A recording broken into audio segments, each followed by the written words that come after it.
آدمی قصاب تھا اور وہ رات کے صبح کے وقت جاتا تھا، جانور ذبح کرتا تھا اور دن میں لا کر وہ اپنی دکان پہ گوشت کو بیچا کرتا تھا۔ جب وہ جانور کو ذبح کرتا تو اس کے کپڑوں پہ خون لگ جاتا اور واپسی پر وہ خون آلودہ کپڑوں میں ہی آتا، مگر گھر آ کر کپڑے بدل لیا کرتا تھا۔ ایک رات وہ جب واپس آ رہا تھا جانوروں کو ذبح کر کے، تو رات کا اندھیرا تھا، وہ ایک جگہ سے گزر رہا تھا کہ ایک بندہ شور مچاتا ہوا آیا اور آ کے اس نے اس کو پکڑ لیا۔ جب پکڑ لیا تو اس نے دیکھا تو اس بندے کے جسم سے خون بہہ رہا ہے۔ حیران ہوا، اتنے میں اس بندے کی جان نکل گئی۔ دیکھا تو اس کے جسم میں ایک چھری تھی جو کسی نے گھونپ دی تھی۔ اب وہ جو قتل کرنے والا تھا وہ تو بھاگ گیا اور مقتول اندھیرے میں اس کو سمجھا کہ شاید اس نے قتل کیا۔ جب اس کی وفات ہو گئی تو اتنے میں لوگ آ گئے۔ اب لوگوں نے مقتول کو بھی دیکھا، اس قصاب کو بھی دیکھا، اس کے جسم پہ خون کے آثار بھی دیکھے۔ انہوں نے پکڑ لیا کہ تم نے اسے قتل کیا ہے۔ چنانچہ قاضی کے پاس مقدمہ گیا۔ قاضی نے گواہ دیکھے، مقتول کو دیکھا تو اس نے اس کے اوپر قصاص کا حکم لگا دیا کہ جان کے بدلے جان، اس بندے کو پھانسی دی جائے گی، اس کا سر قلم کیا جائے گا۔ چنانچہ جب سر قلم کرنے کے لیے اس بندے کو مجمع کے سامنے لایا گیا تو اس وقت اس کی آنکھوں میں آنسو آ گئے۔ تو جو لانے والا پولیس افسر تھا اس نے پوچھا کہ تم کیوں رو رہے ہو؟ تمہیں اپنے جرم کے اوپر ندامت ہو رہی ہے؟ اس نے کہا کہ ندامت تو ہو رہی ہے، لیکن میں اس بندے کا قاتل نہیں ہوں جس کی وجہ سے مجھے سزا دی جا رہی ہے، میں کسی اور کا قاتل ہوں۔ اس نے کہا تمہاری سٹوری کیا؟ اب اس لڑکے نے اپنی سٹوری سنائی۔ میری جوانی کی عمر تھی، میں اس زمانے میں کشتی چلاتا تھا اور ایک بڑا دریا تھا، لوگوں کو ایک کنارے سے دوسرے کنارے کی طرف لے جاتا تھا۔ ایک دن ایک عورت اور اس کی بیٹی میرے ساتھ کشتی پر سوار ہوئیں۔ میں نے لڑکی کو دیکھا تو وہ بہت خوبصورت چاند کا ٹکڑا تھی، میرا دل اس پر فریفتہ ہو گیا۔ میں نے اس لڑکی سے اشاروں میں باتیں شروع کر دیں۔ لڑکی نے دیکھا کہ یہ نوجوان میرے اندر انٹرسٹ لے رہا ہے تو اس نے بھی مجھ سے اشاروں میں بات کی، حتیٰ کہ ہمارے درمیان ایک تعلق ایک دوسرے کے ساتھ ہو گیا۔ مگر لڑکی نے کہہ دیا کہ میں نکاح کے بغیر آپ کے قریب نہیں آؤں گی، آپ اگر مجھے اتنا چاہتے ہیں تو میرے والد سے بات کریں۔ لگتا تھا کہ وہ لڑکی بہت نیک، تقیہ، نقیہ، پاک دامنہ لڑکی تھی۔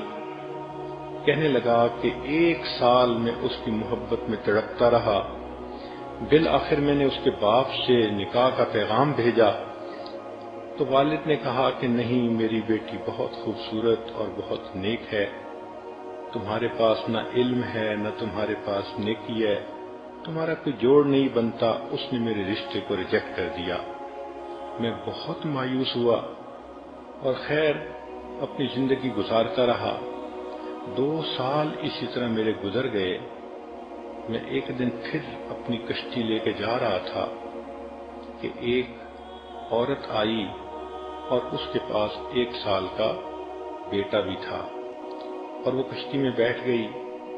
جب میں نے کشتی چلانی شروع کی اور میں نے غور سے دیکھا تو میں نے دیکھا کہ یہ وہی لڑکی تھی جس کو میں نے اپنی محبوبہ بنایا تھا اور 1 سال جس کی محبت میں پاگل ہوا تھا۔ میں نے اس سے بات چیت شروع کر دی۔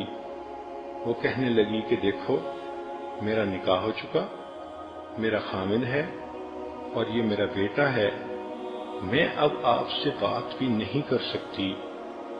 میں نے کہا کہ تم پہلے مجھ سے بات کرتی تھی۔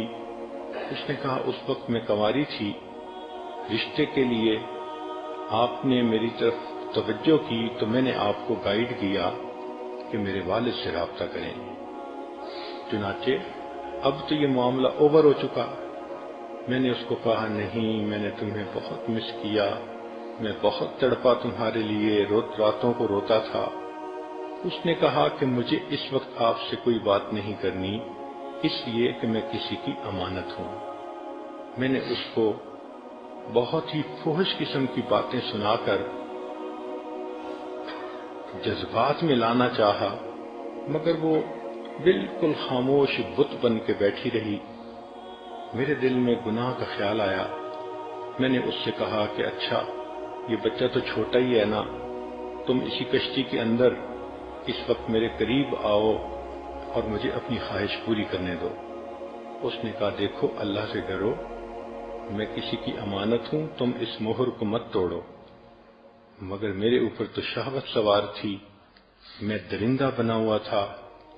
میں نے پہلے اس کو پیار محبت سے بہلانا پھسلانا چاہا، جب اس نے صاف انکار کر دیا تو اس وقت میں نے اس سے اس کا بیٹا چھین لیا۔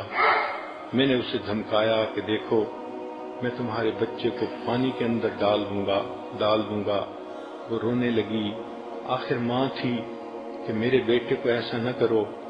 میں نے اس بچے کا سر پانی کے اندر الٹا کر کے ڈالا تو بچہ تڑپنے لگا، میں پھر اسے اٹھا لیتا اور میں چاہتا تھا کہ یہ میری بات مان جائے۔ وہ روتی تو رہی لیکن اس نے ہاں نہ کی، حتیٰ کہ بچے کو جب بار بار پانی میں ڈالا تو وہ بچہ فوت ہو گیا۔ میں نے اس بچے کو پانی کے اندر پھینک دیا۔ اب وہ نوجوان لڑکی اکیلی تھی تو میں نے چاہا کہ میں زبردستی اس کے اوپر جو ہے وہ گناہ کروں۔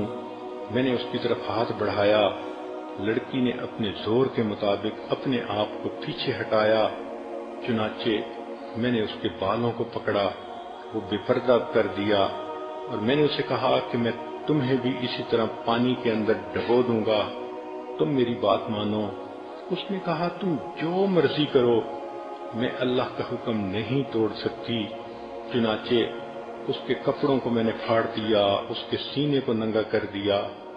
اب جب اس نے میری بات بالکل ہی نہ مانی تو میرے دل میں خیال آیا کہ اس حالت میں اگر اس کو میں چھوڑ دوں گا تو یہ بچے کے قتل کا مقدمہ بھی میرے اوپر کرے گی اور دست درازی کا بھی میرے اوپر مقدمہ ہو جائے گا، تو بہتر ہے کہ اس لڑکی کو بھی مار دیا جائے۔